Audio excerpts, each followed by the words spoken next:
Fala, gente, tudo bem? Você está aqui no nosso canal. O desejo do nosso coração, do meu coração, é que realmente estas mensagens abençoem a sua vida, né? Falem com você. Se você tem sido abençoado através do nosso canal, eu vou pedir para você, se inscreve no nosso canal, ativa aí o sininho, porque quando você faz isso, o YouTube, ele vê que o nosso material é relevante, ele consegue passar para o maior número de pessoas. E esse é o nosso desejo, né? Que mais pessoas assistam, mais pessoas sejam abençoadas, tá bom? Que a palavra de hoje fale com você, alcance o seu coração e abençoe sua vida em nome de Jesus.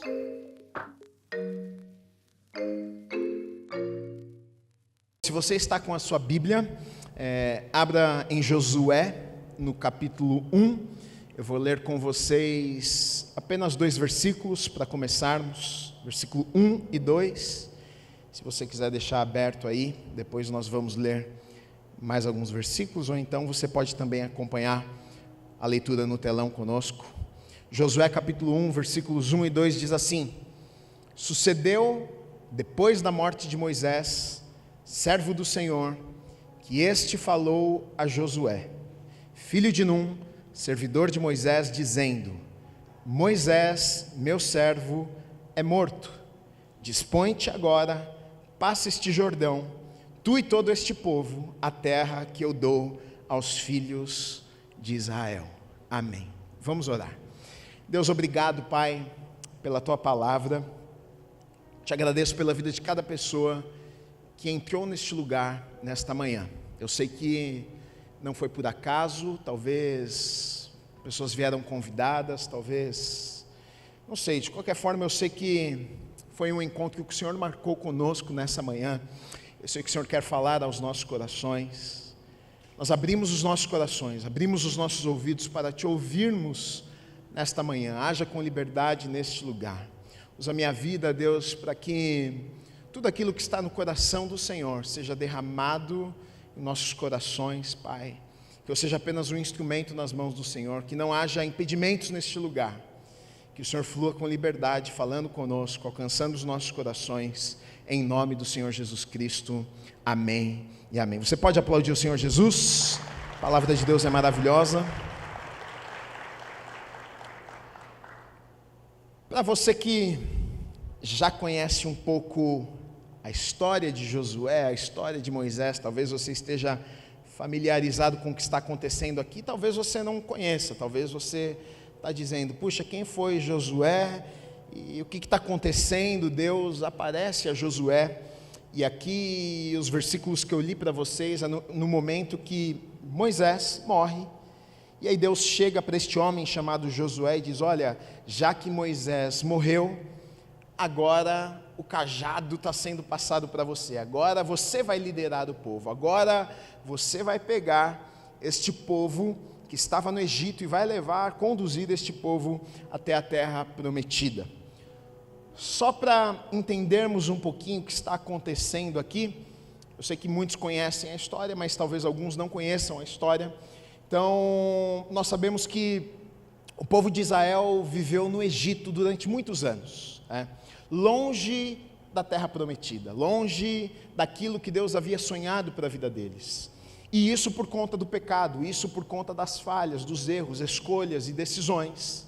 E eles foram levados cativos para o Egito e ficaram lá no Egito durante mais de 400 anos. Geração nasceu, geração morreu. O povo já estava aculturado naquele lugar, já não se lembrava talvez mais da sua terra, talvez já nem sonhava tanto mais com a terra prometida, com as promessas que Deus tinha para o seu povo, o povo de Israel. Mas Deus ouve o clamor de alguns, ouve a agonia do povo, porque eles estavam sofrendo naquele lugar, eles eram como escravos naquele lugar no Egito. E Deus levanta um homem chamado Moisés, para ir até lá e livrar o povo, tirar o povo do Egito. Moisés, com 80 anos de idade, já pensando que talvez não iria fazer mais nada de sua vida, estava lá no campo, trabalhando, cuidando dos animais. Deus aparece a Moisés e diz: olha, eu tenho uma missão para você, Moisés, eu quero que você vá até o Egito, você vai chegar a Faraó e dizer para Faraó que ele permita que o povo saia do Egito, que ele libere o povo. Moisés questiona Deus, porque diz: quem sou eu, Deus? Eu não consigo nem falar. Quem sou eu para chegar diante de Faraó e falar para Faraó, um homem poderoso e importante, deixa o povo de Deus partir, deixa o povo de Deus sair, ele vai me matar. Que eu vou chegar lá e vou falar o quê, Deus? E Deus fala para ele: não, você vai chegar lá e você vai falar que o eu sou, o Deus Todo-Poderoso está com você e Ele que mandou você vir aqui e trazer esta mensagem. A gente sabe da história, Moisés ele chega lá, as 10 pragas acontecem, Deus envia as 10 pragas para libertar o povo do Egito, porque o coração de Faraó se endurecia. Deus mandava uma praga, ele ficava desesperado, até ameaçava deixar o povo ir, mas depois endurecia o coração de novo. Deus tinha que enviar mais uma praga, e assim foi, 10 pragas para que então Faraó permitisse que o povo de Deus saísse do Egito. O povo sai do Egito, depois de algum tempo. Moisés é o líder que está conduzindo o povo agora, entrando no deserto, indo para a terra prometida, para o lugar que Deus havia prometido, terra que manava leite e mel, um lugar de descanso, um lugar maravilhoso. Promessa de Deus para aquele povo. 600 mil homens saem do Egito, fora as mulheres e as crianças, talvez aproximadamente 3 milhões de pessoas agora, uma caravana de 3 milhões de pessoas, e Moisés liderando essa turma. Vamos alcançar, vamos viver, vamos entrar agora na terra prometida que Deus tem para nós. Em poucos dias de caminhada, eles chegam perto da terra, e aí, quando eles chegam perto da terra, Deus fala com Moisés algumas coisas e diz: olha, você vai mandar algumas pessoas espiarem a terra, você vai mandar 12 homens, escolha 12 homens representando as 12 tribos de Israel, e esses homens vão lá olhar a terra, espiar a terra, e eles vão trazer um relatório de como é a terra, se a terra é boa mesmo, qual que é a situação, se tem inimigos, se os inimigos são fortes. E Moisés ele faz isso. Agora, o que eu acho muito interessante, antes de entrarmos aqui nisso aqui, é que quando a gente olha para a vida de Josué, paralelo aqui com a vida de Moisés, porque Josué ele era o servo de Moisés, era aquele que estava sendo liderado por esse grande líder chamado Moisés. E quando a gente olha lá na frente, já no livro de Josué, porque tudo isso que eu estou contando aqui acontece antes do que eu li para vocês no começo.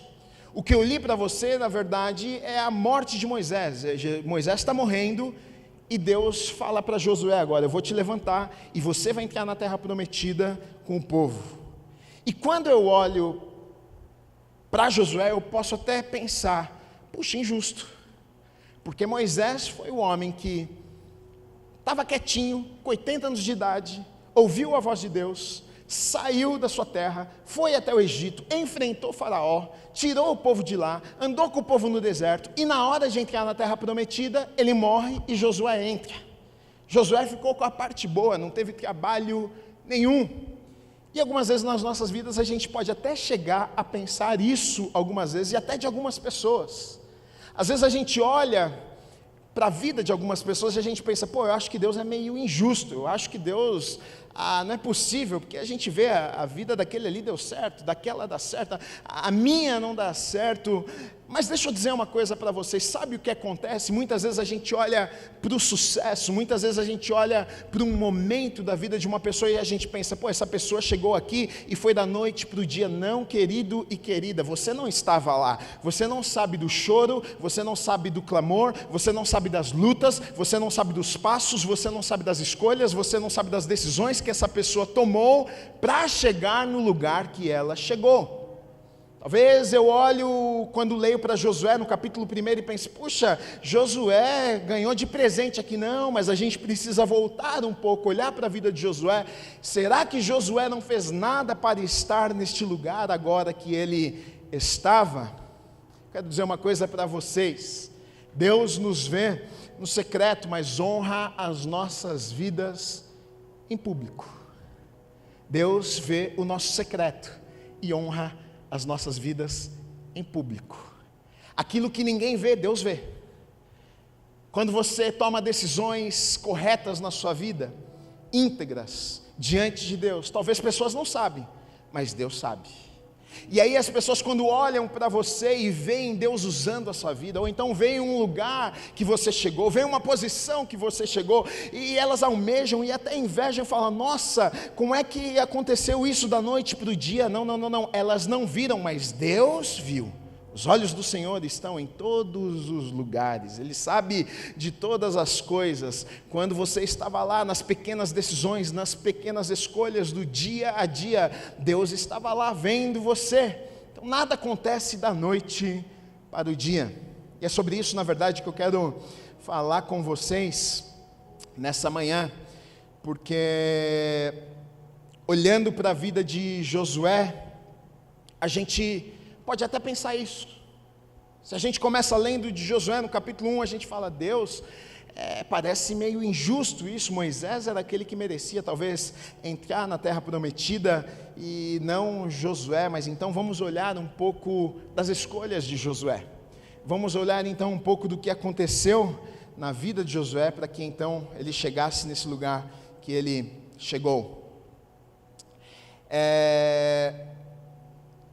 A Bíblia vai nos contar que alguns dias, voltando agora onde eu estava, alguns dias após o povo tinha saído do Egito, alguns dias depois disso eles já estavam na beira da terra prometida, e aí Deus fala com Moisés e diz: olha, você vai escolher 12 homens para espiar a terra, e ele escolhe 12 homens para ir lá espiar a terra, e aí é exatamente isso que eles fazem. 12 homens agora pegam e vão lá olhar a terra. Eles ficam 40 dias observando a terra, vendo se é boa, se não é, escondidinhos, vendo se tem inimigo, se não tem, se tem fruto, se não tem, se é isso que Deus prometeu mesmo, se não é.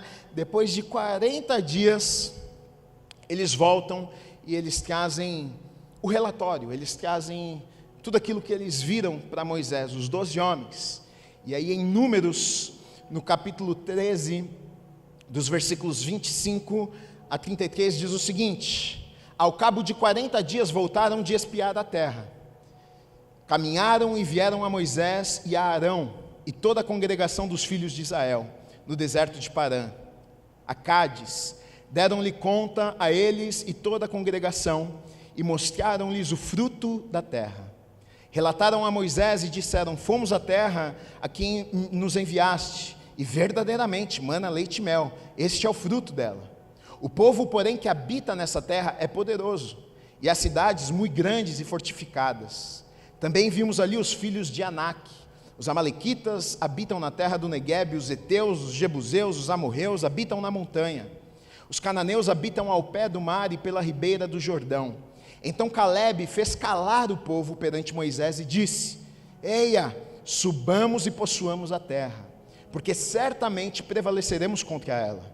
Porém os homens que com ele tinham subido disseram: não poderemos subir contra aquele povo, porque é mais forte do que nós.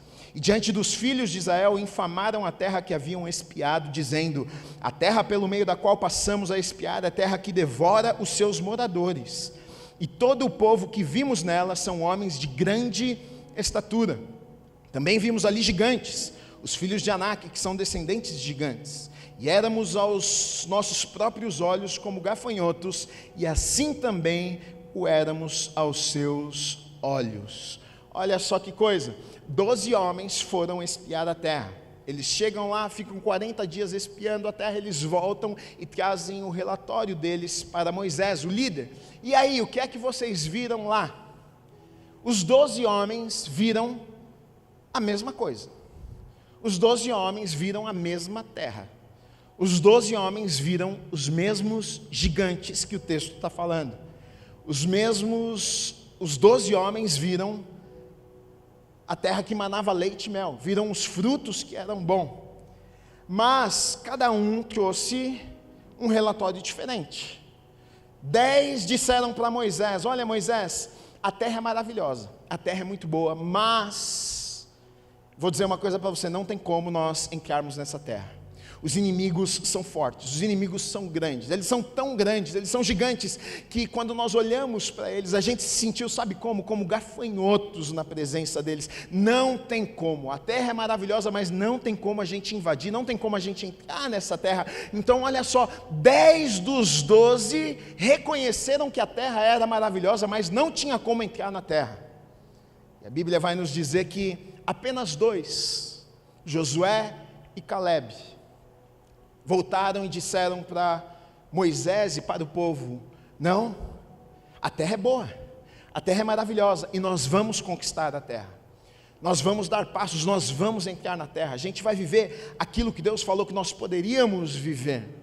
Olha só a porcentagem, de 12, 10 acharam que não dava para entrar, apenas 2 disseram: não, nós vamos viver, nós vamos entrar. Eu vejo aqui que, na verdade, na vida real é exatamente assim que acontece. Na maior parte das vezes, a grande maioria não acredita. A grande maioria vai dizendo: parece bom, mas não tem jeito não. Eu não sou capaz o suficiente. Não, seria até bom se desse certo, mas não tem jeito de dar certo não. E o que me chama a atenção aqui, sabe o que é? É que os 12 homens viram exatamente a mesma coisa, mas nem todos tiveram a mesma percepção. É uma questão de perspectiva. Eles olharam para o mesmo lugar. Uns viram a dificuldade e se apoiaram nela. 2 disseram: eu estou vendo a dificuldade, mas eu escolho não olhar para a dificuldade. Sabe por quê? Porque nós ouvimos uma palavra.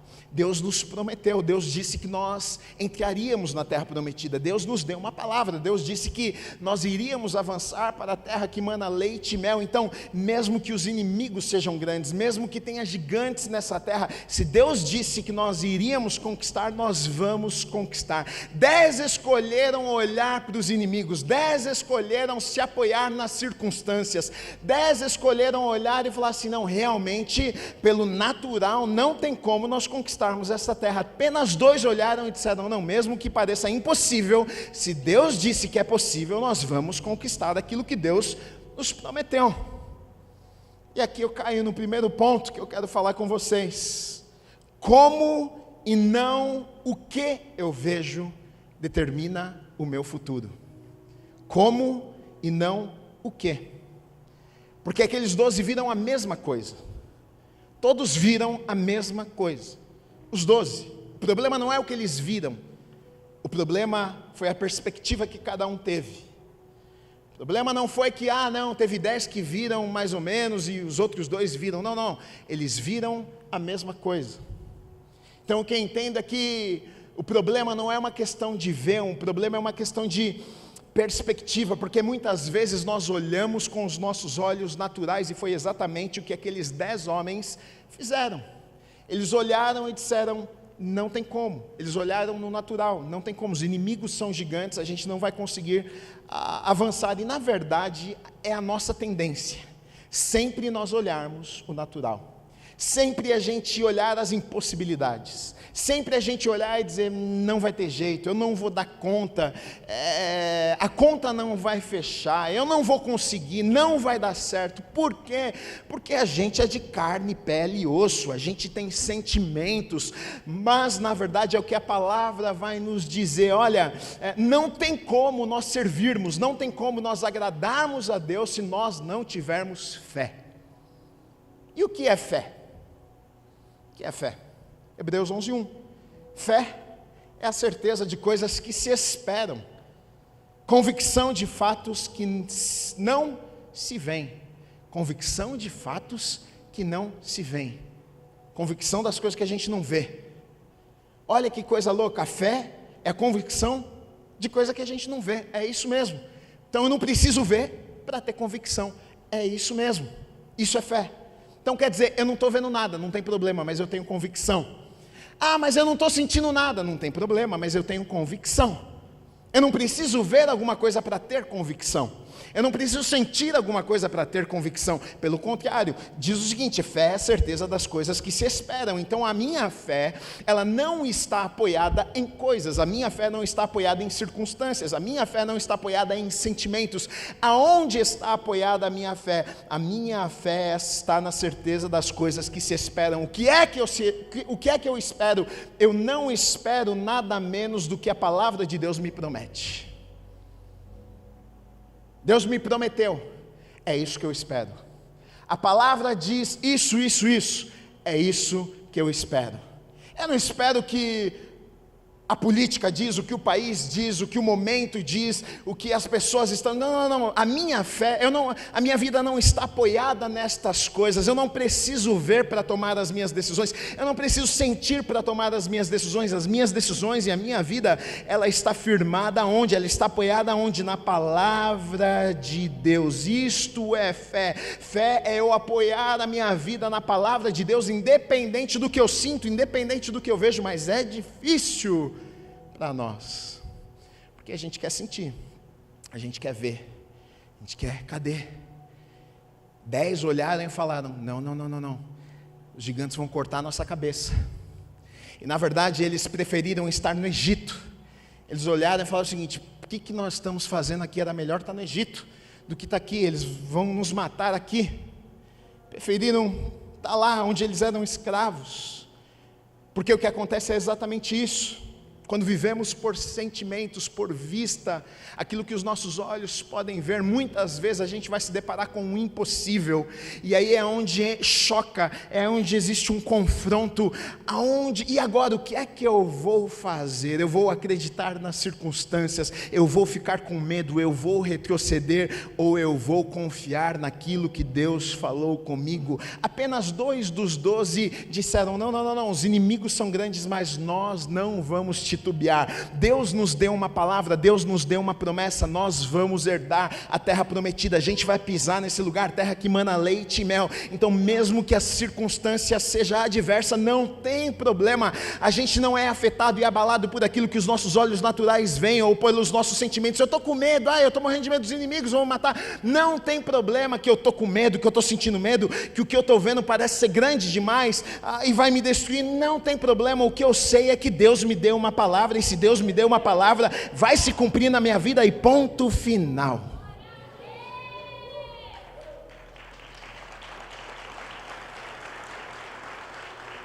É isso que está acontecendo aqui. Mas olha a porcentagem, de 12, 10 não creram, 2 creram. Por quê? É claro, porque é mais fácil não crer, é mais fácil olhar as circunstâncias, é mais fácil ficar com medo, porque a gente é ser humano, a gente sente medo, a gente olha e fala, não vai dar certo. Mas andar em fé é o que a Bíblia vai dizer. Olha, não tem como nós agradarmos a Deus se não tivermos fé. Por quê? Exatamente por isso. Porque Deus vai falar para mim e para você, olha, eu tenho uma terra prometida ali para você. Aí você fala, amém. Aí você chega lá, você olha e tem um monte de gigantes, você fala, não, estou fora, eu vou voltar. Por isso que sem fé é impossível agradar a Deus. Porque se você não tiver fé, você não vai pisar no lugar que Ele tem para você, você não vai conseguir agradar Ele, você vai virar as costas e falar assim, não, esquece, está cheio de gigante, eu vou retroceder, eu vou voltar para trás. É impossível. Porque Deus vai colocar coisas diante de mim, de você, vai colocar sonhos no seu coração, que são grandes demais para mim, é grande demais para você. E aí você vai olhar e falar assim, não, Deus, não é para mim, o Senhor quer fazer isso na minha vida, através da minha vida. Não, esquece. Sem fé, é impossível agradar a Deus. Agora, como é que a gente, se é necessária a fé, se a gente precisa de fé para andar com Deus, se a gente precisa de fé para obedecer a Deus, como ter fé, Gui? Como conseguir ter essa fé? Porque a gente vive dias difíceis, a gente olha à nossa volta e a gente vive problemas, e a gente fica triste, a gente perde pessoas queridas, e os problemas parecem que muitas vezes querem nos afogar. Como a gente continua acreditando nas promessas e na palavra? Romanos 10, 17 vai dizer que a fé ela vem pelo ouvir e ouvir da pregação da palavra de Deus. A fé, não tem como adquirir fé de uma outra forma. Não tem como a gente comprar fé. Não tem como você chegar num lugar e me ver um pouquinho de fé. Não tem como você chegar na igreja, o pastor ora por mim e manda Deus acrescentar um pouco de fé na minha vida. Eu estou precisando de fé. Não. A fé vem pelo ouvir a palavra de Deus. Às vezes parece não ter sentido essas coisas, mas pensa que na vida natural é assim, e no espiritual é igualzinho. Você é fruto daquilo que você, por exemplo, no natural, você é fruto do que você se alimenta, não é? Come McDonald's todo dia, fica gordinho, não tem jeito. espiritual. Aquilo que você se alimenta é aquilo que você vai se tornar. Então, se você se alimenta da palavra, a sua fé cresce. A sua fé cresce. Você lê um texto e aquilo para você, parece que é bom, bacana, mas você lê de novo aquilo e de repente parece que aquilo saltou aos teus olhos. Você lê mais uma vez e parece que agora esse texto ele é verdade para você. Para as outras pessoas não fazem sentido e você lê mais uma vez e aquilo é tão verdade, mas é tão verdade que você começa a direcionar a sua vida baseado nesse texto que você leu. E você lê mais uma vez e aquele texto é tão verdade, você tem uma convicção tão grande que você começa a dar passos. Você não consegue explicar para as pessoas: mas como é que você tem certeza? Eu não sei porquê, mas eu sei porque eu sei que essa é a palavra de Deus para a minha vida. Como é que você sabe? Não sei, isso é fé, não se explica, não tem como explicar. Como é que você crê em Jesus? Alguém aqui já viu Jesus? Não vi Jesus. Como é que você acredita em Jesus? Fé. Você tem certeza. Mas como é que você tem certeza de algo que você não viu? Jesus já apareceu no quarto de alguém que, meu filho amado, estou aqui. Não, acredito que não. Se falou com você, muito bom, queria que ele faça comigo assim. Por que é que a gente acredita? É uma certeza nos nossos corações, é uma convicção. A gente sabe, porque sabe. Como é que você sabe? Não sei como é que eu sei, mas eu sei. É inexplicável. Fé. Então aqueles homens, diante das circunstâncias negativas, diante dos problemas, diante dos gigantes, diante do relatório negativo de 10 contra 2, eles decidem não olhar com os olhos naturais. Eles decidem dizer: não, eu escolho aquilo que Deus falou para nós. Eu escolho apoiar e acreditar na promessa que Deus nos deu. Porque se Ele falou, Ele vai cumprir. Tem inimigo? Tem inimigo. Está difícil? Está difícil. Mas o que é difícil demais para o nosso Deus? Qual é o inimigo que seja grande demais para o nosso Deus? Qual é a batalha difícil demais que Deus não consiga vencer? A história de Israel, a gente vai olhar isso e ver o tempo inteiro. Deus pegando Israel e o exército, o povo de Deus, muitas vezes em menor quantidade, lutando contra os inimigos. Os inimigos com carruagens, com armamentos, e Israel não tendo nada muitas vezes. E vencendo batalhas de forma sobrenatural. Por quê? Porque o que importa não é o que nós temos, o que importa não é o que nós podemos realizar, o que importa é quem está conosco. E se Ele está conosco, aquilo que Ele nos prometeu, nós podemos realizar. É o que está acontecendo aqui. Agora, uma coisa que nós precisamos saber é que as nossas escolhas, elas determinam o nosso futuro. As nossas escolhas determinam o nosso futuro. Porque olha só, 10 espias voltaram com um relatório negativo, dizendo: não tem jeito, esquece, não tem como. Só 2 disseram: não, vamos embora, tem jeito. E por conta de 10 chegarem lá e falando: esquece, não dá, o que acontece? O povo desanima. O povo começou a ouvir aquilo e o povo começou a reclamar. O povo ficou bravo. O povo ficou bravo com Moisés, o povo ficou bravo com Deus. Por que é que vocês tiraram a gente lá do Egito? Tirar a gente lá para a gente morrer aqui, era melhor a gente ter ficado lá. Vamos morrer agora aqui na mão dos gigantes aí. Pelo menos a gente estava lá no Egito, era escravo, mas a gente comia, a gente dormia, a gente estava tudo certo lá. Olha que loucura.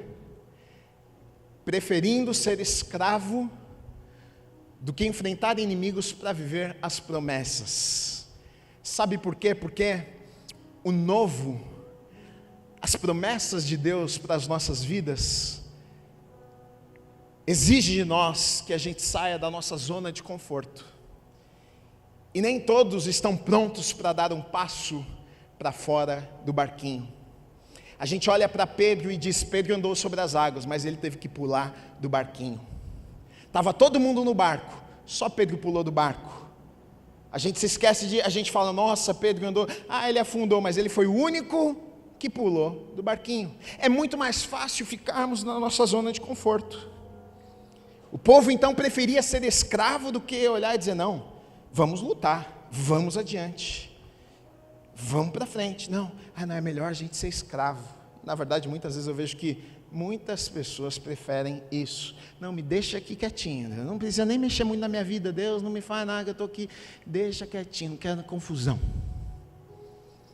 Deixa aqui. E perde o melhor de Deus. Agora, diante dessa situação, o que acontece? Deus fica bravo. Deus fica bravo, porque aqueles 10, eles desanimam muitas pessoas. Aqueles 10, agora o povo está desanimado, o povo já perdeu a fé, o povo agora não acredita que eles iriam conseguir avançar, conseguir entrar na terra prometida. E aí, olha só o que acontece, olha só o que Deus diz. Números 14, 29 a 32, Deus diz o seguinte: neste deserto cairá o vosso cadáver, como também todos os que de vós foram contados segundo o censo, de 20 anos para cima, os que dentre vós contra mim murmurastes. Não entrareis na terra a respeito da qual jurei que vos faria habitar nela, salvo Calebe, filho de Jefoné, e Josué, filho de Num, os dois que acreditaram. Mas os vossos filhos, de que dizieis, por presa serão, farei entrar nela, e eles conhecerão a terra que vós desprezastes. Porém, quanto a vós outros, o vosso cadáver cairá neste deserto. Olha só que coisa, Deus fica bravo, e aí então ele dá uma palavra para aquelas pessoas que não acreditam. Ele dá uma palavra para aqueles que estão dizendo, realmente era melhor a gente estar no Egito, o que a gente está fazendo aqui? Ele fala, então tá bom, vocês não acreditaram, vocês desprezaram, então tá bom, eu vou dizer uma coisa para vocês, vocês vão morrer aqui no deserto, vocês não vão pisar na terra prometida, vocês não vão experimentar aquilo que eu prometi para vocês, a não ser aqueles que creram. Quem que creu? Josué e Calebe, esses dois vão entrar. E aí ele fala, e a geração mais nova, porque não tem culpa, a culpa está com vocês que não creram. Os mais novos, abaixo de 20 anos, esses também vão entrar junto com eles, mas vocês vão morrer aqui no deserto. Olha que coisa, porque não creram, não iriam entrar na terra prometida, porque não conseguiram acreditar, não iriam viver aquilo que Deus tinha preparado para a vida deles. Isso aqui me chama atenção, sabe por quê? Porque Deus pode mostrar para mim e para você o meu e o seu futuro, mas isso não significa que eu vou viver esse futuro que Deus tem para mim, e você vai viver o que Deus tem para você. Todos tinham visto a mesma coisa, mas nem todos pisaram na terra prometida. Todos viram a terra, mas nem todos pisaram na terra. Por quê? Alguns acreditaram, outros não acreditaram. Alguns deram passos em direção àquilo que eles viram, outros deram passos para trás em direção daquilo que eles tinham visto. E na verdade isso traz uma responsabilidade para nós, porque muitas vezes a gente pensa, puxa, e na verdade a gente até ora, Deus me mostre o que o Senhor tem para a minha vida, sabe, o que o Senhor tem para fazer no meu futuro, e às vezes Deus até mostra algumas coisas, às vezes Deus coloca um sonho no coração, às vezes Deus dá uma visão, às vezes Deus fala alguma coisa, algo queima no seu coração, você sabe que um dia você vai viver tal coisa ainda, e muitas vezes a gente pensa, não, tranquilo, então já que Deus falou que Ele tem uma promessa para mim, já que Deus falou que eu vou viver aquilo na minha vida, então está tudo certo, eu vou viver e pronto. Não, na verdade a gente vê aqui o que? A gente vê que alguns viveram, alguns pisaram porque eles creram, porque eles tiveram que ter um posicionamento diante de uma situação difícil, e aí o que é que nós vamos fazer agora? Não, nós vamos crer, porque se Deus falou, então nós vamos acreditar naquilo que Deus falou, e então, por isso um dia eles pisaram na terra que Deus havia prometido. Moisés e a grande maioria morreram antes de entrar na terra prometida. Olha que coisa louca. Poucos dias depois que eles saíram do Egito, a Bíblia conta que eles já chegaram lá na beira da terra prometida, tanto que os espias espiaram a terra. Mas sabe o que acontece? Depois disso, por causa da incredulidade, Deus fez com que o povo ficasse perdido no deserto. E o povo ficou perdido no deserto durante 40 anos, para que uma geração morresse no deserto, para que a palavra de Deus se cumprisse, porque Deus não é homem para mentir, aquilo que Ele fala, Ele cumpre. 40 anos se passaram, o povo perambulando, perdidos no deserto, para chegar até a terra prometida. Isso me deixa impactado, sabe por quê? Porque eu fico pensando, puxa, os 12 viram a mesma coisa e poderiam viver a mesma coisa, mas não viveram. 2 e uma turma viveu, 10 e um monte não viveram. A minha pergunta para você nessa manhã é: você está pronto para ver aquilo que Deus tem para a tua vida? Quando eu pergunto você está pronto, você está pronto para dar passos em direção àquilo que Deus falar com você? Porque quando a gente fala sobre fé, é o que Tiago vai dizer: fé sem obras é morta, ou seja, a fé ela faz com que eu faça alguma coisa. Quando realmente eu tenho fé, os meus pés se movem. Se eu acredito de verdade, então eu tomo decisões na minha vida. Se eu acredito de verdade, então eu faço escolhas na minha vida. Aquele povo acreditou, Josué e Caleb, eles acreditaram, e porque eles acreditaram, eles caminharam sentido aquilo que Deus tinha para a vida deles. Então a minha pergunta é: você está pronto para ver? Talvez você diga: não, eu estou pronto, mas será que você vai fazer escolhas diárias para chegar nesse lugar que Deus tem para você? Porque tem crente que pensa que Deus vai pegar no colo. Tem crente que pensa que Deus me mostrou, hein, futuro, vai me levar para tal lugar, tá? Você acha que Ele vai te pegar no colo e vai te levar? Ele vai do seu lado, de mão dada, para você não se sentir sozinho. Mas você vai ter que andar com suas pernas.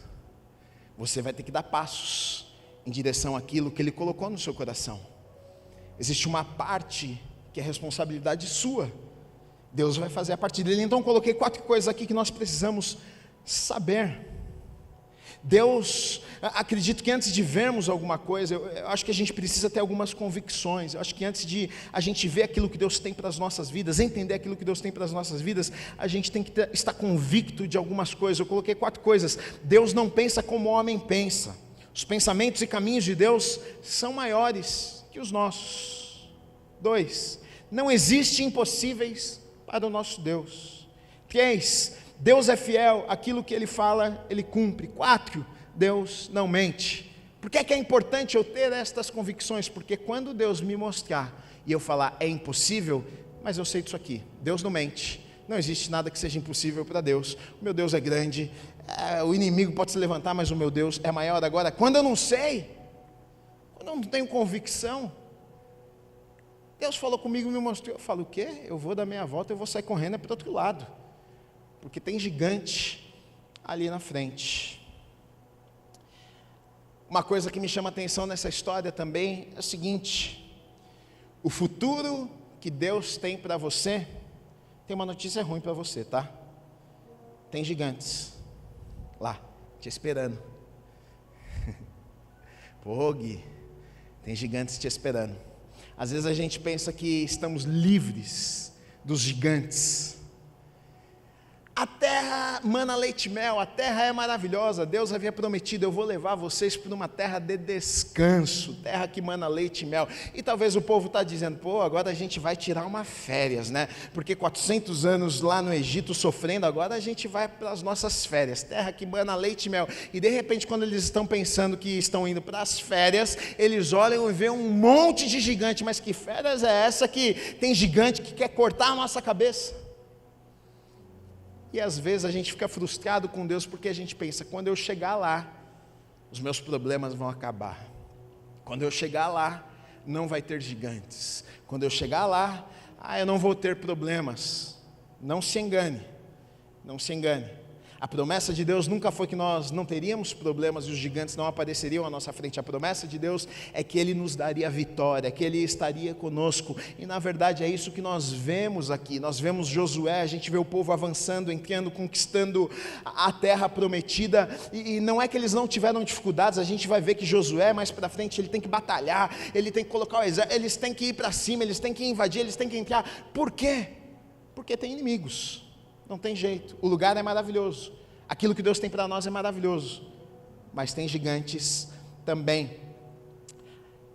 O livro de Abacuque é um livro que, Abacuque ele termina, tem 3 capítulos o livro de Abacuque na Bíblia, e ele termina fazendo uma declaração maravilhosa, versículos 17 e 18 do capítulo 3, porque Abacuque ele está num diálogo com Deus e ele está bravo com Deus por alguns motivos, ele não está entendendo o que Deus está fazendo, o que Deus quer fazer, e ele está meio indignado com algumas coisas, ele não está compreendendo, mas no final das contas ele entende algo, ele entende que nem tudo ele precisa entender, ele entende que mesmo quando ele olha e não vê ordem nas coisas, e parece que Deus não está no controle, ele entende que Deus está no controle mesmo assim, e ele faz uma declaração no finalzinho do livro dizendo o seguinte: olha, ainda que a figueira não floresça, ou seja, ainda que as coisas não aconteçam do jeito que eu imaginei, eu cheguei lá na terra prometida e achei que ia ser um descanso e eu encontrei, foi gigante, ainda que a figueira não floresça, nem haja fruto na vide, o produto da oliveira minta e os campos não produzam mantimento,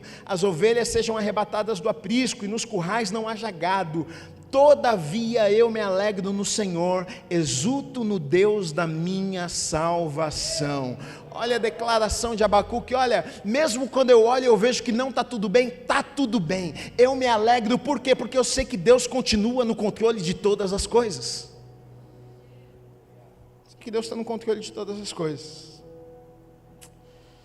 Aí, chega no momento que, para terminarmos, partindo do final, chega no momento que, depois de 40 anos, Moisés e o povo está chegando lá, agora encontrado o caminho, estão chegando lá, beirando a terra prometida, depois de 40 anos no deserto, eles comiam o que Deus mandava do céu, eles moravam em cabanas, durante 40 anos, agora que eles estão lá, oh maravilha, a terra prometida ali, o povo morre, e Moisés vai morrer ali, na beira da terra prometida.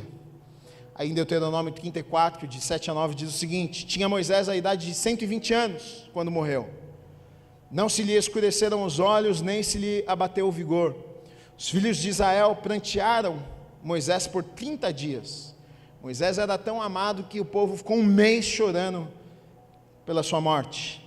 Nas campinas de Moabe, então, se cumpriram os dias do pranto, do luto por Moisés. Josué, filho de Num, estava cheio do espírito de sabedoria. Porquanto Moisés impôs sobre ele as mãos, assim os filhos de Israel lhe deram ouvidos e fizeram como o Senhor ordenara a Moisés. Aqui, na verdade, chega um momento onde eu comecei lendo para vocês, onde existe uma transição, que o líder era Moisés, ele morre, e Deus agora vai levantar Josué para conduzir o povo para a terra prometida.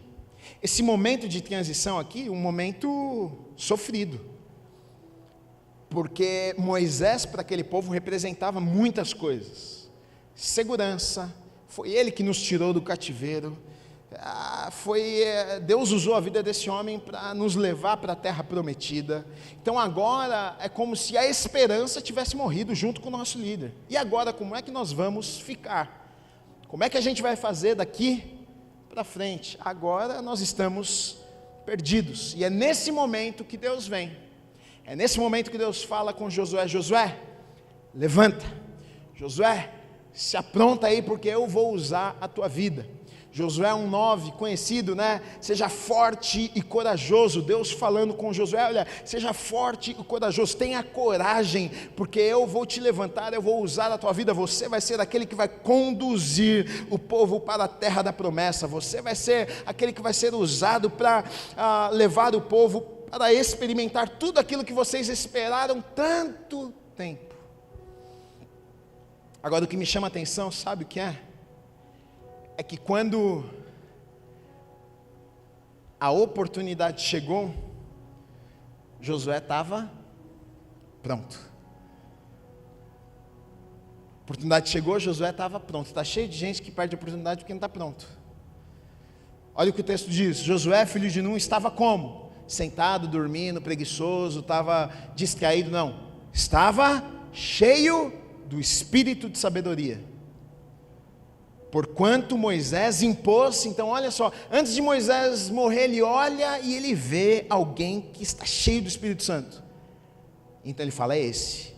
Então Moisés coloca a mão sobre a cabeça dele, abençoa ele, e os filhos de Israel agora deram ouvidos a quem? A Josué. Então olha só, Josué agora tem a aprovação do seu líder, Josué tem a aprovação de Deus, e Josué tem a aprovação do povo. Agora o povo está ouvindo aquilo que Josué fala, e agora vai seguir Josué. No pior momento, na verdade, era o momento que Deus iria usar a vida de Josué. No momento de maior crise, ali em Israel, o líder morreu, Deus estava levantando Josué. Eu acredito de verdade que nas maiores crises, aqueles que são cheios do Espírito Santo, na verdade, as maiores crises são grandes oportunidades para Deus nos levantar e usar nas nossas vidas. É só você olhar para a Bíblia. Davi, uma crise em Israel. Golias, o inimigo gigante, todos os dias saía, os filisteus, ele vinha e desafiava o povo de Deus e falava: quem é que está aí que tem coragem de lutar comigo? Todos os dias ele saía e desdenhava e humilhava o povo de Deus. Davi pequeno, ele sai da sua casa, vai lá visitar seus irmãos que estão lá no campo batalhando, ele chega lá e ele ouve o gigante falando: quem é que é homem aí? Quem que vai me enfrentar? Ele fica indignado com aquilo, ele pega e fala: eu vou enfrentar esse gigante. É crise, mas na crise, alguém que é cheio com o Espírito Santo de Deus, Deus usa, Deus levanta para que no meio da crise seja exaltado, o nome de Deus seja exaltado, e é isso que acontece na vida de Davi. Davi já havia sido ungido rei há algum tempo atrás, mas estava escondido, e Deus usa esse momento de crise para tirar Davi do anonimato. Ele vence Golias, o gigante. Então aquele menino que estava na casa do seu pai, que era apenas cuidava das ovelhas do seu pai, agora se torna alguém importante. As pessoas começam a olhar para ele. José está na cadeia. Crise, não é crise? Está lá preso. Um dia o rei lá tem um sonho e fica incomodado e fala: mas chama alguém para decifrar o meu sonho, e ninguém consegue decifrar o sonho do rei. Alguém se lembra? Tem um homem que está lá na cadeia, está preso, ele consegue, hein? Chama o Zé. Traz o Zé para cá. Crise. Da noite para o dia, o Zé que estava lá na cadeia vira o segundo homem mais importante naquele lugar, vira o governador daquele lugar. Porque quem é cheio do Espírito Santo de Deus, na verdade, crise é uma grande oportunidade de Deus impulsionar as nossas vidas. Esther, o rei faz um decreto: vamos aniquilar, vamos destruir todo o povo judeu. Só que ele não sabia que sua própria mulher era judia, e ela agora está numa situação que ela fala: se ele descobrir, ele me mata todo mundo. Mas aí o tio de Esther chega para ela e fala: quem sabe não foi para um tempo como este que Deus tenha te colocado aí dentro do palácio. Crise, mas no momento de maior crise foi o momento que Deus usa a vida daquela mulher para mudar a história toda. Então a gente vê isso aqui também acontecendo na vida de Josué. Crise, ali na verdade Moisés foi o líder, morreu 40 anos no deserto, mas nesse momento de crise agora alguém está pronto ali, e Deus levanta Josué para passar com o povo para a terra prometida. Só para terminar, eu coloquei por último aqui o seguinte: você é aquilo que você conseguiu enxergar no passado. Você é fruto daquilo que você viu e deu passos em direção. Deus colocou algo no seu coração, você acreditou. Você falou: não, Deus, eu acredito, é do Senhor para a minha vida. e você constrói o teu futuro. O teu futuro não cai. Deus não chega para você e fala assim, está aqui, ó, está tudo que eu tenho para a tua vida, está aqui. Não. Deus mostra algumas coisas para você, mas com as suas escolhas diárias, com as suas atitudes, com as suas decisões, você está construindo o seu futuro. E eu estou falando isso porque a gente olha para a vida de Josué e pensa, foi de mão beijada. Foi de mão beijada não. Josué estava muito tempo já fazendo escolhas lá, 40 anos antes, quando todo mundo estava lá dizendo, eu não acredito. 40 anos antes ele estava dizendo, não, eu acredito, a gente vai viver, eu vou pisar nesse lugar. Passaram-se 40 anos, e durante 40 anos no deserto, ele teve que continuar crendo, ele teve que continuar acreditando, não, Deus falou, se Deus falou, vai acontecer, a gente vai chegar nesse lugar.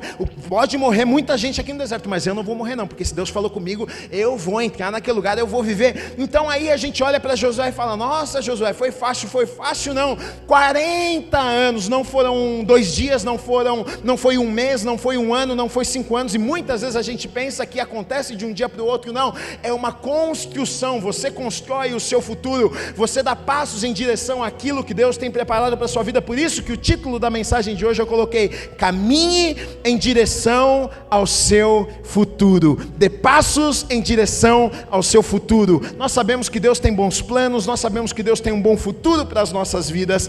Deus colocou algo no seu coração, Deus te deu uma visão, Deus falou com você. Agora você pega isso que Deus falou com você e você começa a dar passos todos os dias, você faz escolhas todos os dias em direção àquilo que Deus tem para a sua vida. Aí sim você vai chegar lá na beirada da terra prometida, aí sim você vai pisar no lugar que Deus tem preparado para a sua vida. Não tem como, se eu escolher virar 180 graus e andar para o lado oposto, eu não vou chegar na terra prometida, eu não vou viver aquilo que Deus disse que eu poderia viver.